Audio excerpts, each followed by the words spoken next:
Le jugement est sévère, lourd même pour un enfant de 14 ans. 8 ans d'emprisonnement, le verdict rendu hier a voulu ainsi marquer l'extrême gravité du geste de Rudy qui avait tué d'une trentaine de coups de couteau le jeune Christopher lors d'une dispute. Dans le cadre de ce dossier, nous sommes parfaitement dans l'esprit et dans la lettre de la justice des mineurs. La cour d'assises des mineurs de Bordeaux vient de rendre son verdict, 20 ans et 15 ans de réclusion criminelle pour les deux bourreaux de Jérémy Lepillère. Quand un enfant commet un crime aussi atroce, on se demande quelle éducation il a reçue.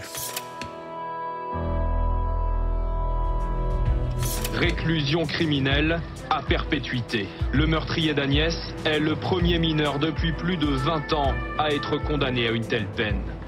Il y aurait eu la peine de mort, il l'aurait condamné à mort. Les perversités inouïes que j'ai pu observer chez des adolescents étaient toujours des défenses contre un risque de décompensation psychiatrique. On ne peut pas imaginer une seule seconde que la vie de ce jeune garçon, ça va être la prison. Et la projection, c'est comment je vais sortir.